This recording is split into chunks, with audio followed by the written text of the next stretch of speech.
নাটোরের গুরুদাসপুরে জঙ্গল পরিষ্কার করার সময় সন্ধান মেলে ৪০০ বছরের পুরনো এক শাহী মসজিদের। ৩ গম্বুজ বিশিষ্ট এই ছোট্ট মসজিদটি সময়ের সাক্ষী হয়ে আজও দাঁড়িয়ে আছে। চুন সুরকির তৈরি মসজিদটি বেশ কয়েকবার সংস্কার করা হলেও তার স্থাপত্যশৈলী এখনও মুগ্ধ করে দর্শনার্থীদের। গুরুদাসপুর উপজেলা সদর থেকে প্রায় ১৫ কিলোমিটার দূরে চাপিলা এলাকায় একসময় ছিল মুঘলদের প্রশাসনিক কেন্দ্র। ঐতিহাসিকদের মতে মুঘল আমলে এখানে অবস্থানরত কর্মকর্তা কর্মচারীদের জন্য মসজিদটি নির্মাণ করা হয়েছিল। বাঘে আগে ধরেন একজন দুজন করে আসতে পারেনি, ৮জন ১০জন একসাথে আছে, বাঘে হুমকুর ছাড়ছিল বাঘ। এই বাঘের জ্বালাত এই একজন দুজন করে ৮জন ১০জন করে আইসে মসজিদ নামাজ পড়তে লাগছে। মসজিদটির দৈর্ঘ্য ৪০ ফুট এবং প্রস্থ ২০ ফুট। ইট সুরকির তৈরি মসজিদটির দেয়ালের প্রস্থ প্রায় ৪ ফুট। এতে ৩টি গম্বুজ ও ৩টি প্রবেশদ্বার রয়েছে। ধারণা করা হয় মুন্সি এনায়েতুল্লাহ নামে এক মুঘল কর্মকর্তা মসজিদটি নির্মাণ করেছিলেন। ভারত সম্রাট মুন্সি এনায়েতুল্লাহ, বাগধানী স্টেট, রাজশাহী, উনি এই জমিদারের মতোয়াল্লি ছিলেন। উনি এই মসজিদটা তৈরি করেন। কালের বিবর্তনে চাপিলা নগরী ধ্বংস হয়ে যায়, আর সেই সঙ্গে হারিয়ে যায় এই মসজিদটিও। বহুদিন ধরে এটি জঙ্গলে আচ্ছাদিত ছিল, তবে কয়েক বছর আগে জঙ্গল পরিষ্কার করার সময় স্থানীয়রা এটি পুনরায় আবিষ্কার করেন।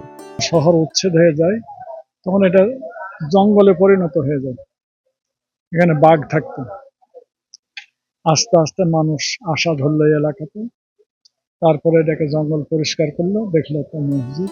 ১৯৪৭ সালের পর এই অঞ্চলে বসতি স্থাপন শুরু হয়। তখনই মসজিদটি নতুনভাবে মানুষের নজরে আসে।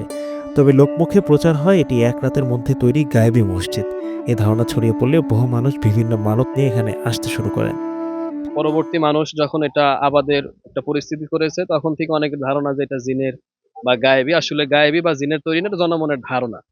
তবে এটি বেশ পুরাতন মসজিদ হওয়ার কারণে বাংলাদেশে বিভিন্ন প্রান্ত থেকে এখানে মানুষরা আসে,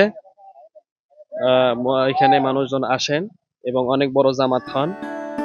মানতকারীরা এখানে নতুন ফসল, হাঁস, মুরগি, কবুতর ও ডিম নিয়ে আসেন। সেগুলো প্রকাশ্যে ডাকের মাধ্যমে বিক্রিও করে দেওয়া হয়। অনেকে বিশ্বাস করেন এই মসজিদে মানত করলে তারা সুফল পাবেন। ফলে দূর দূরান্ত থেকে মানুষ এখানে আসেন মসজিদটি দেখতে ও দোয়া করতে। মানুষের ধারণা আসলে মসজিদে মান্যত করাটা ঠিক না। তবে যারা মান্যত করে এখানে আসে, আমি অনেকের কাছে শুনেছি, জেনেছি যে এখানে যারা হয়তো নিয়ত করে, এরা তাদের আশায় বা নিয়তে বরকত পায় বা এটা পুরা হয়। ৪০০ বছরের পুরনো এই শাহী মসজিদটি আজও ঐতিহাসিক নিদর্শন হিসেবে দাঁড়িয়ে আছে। গবেষকরা আশা করছেন এটি আরও বিস্তারিত অনুসন্ধান করলে বাংলাদেশের ইতিহাসে একটি গুরুত্বপূর্ণ অধ্যায় উন্মোচিত হবে।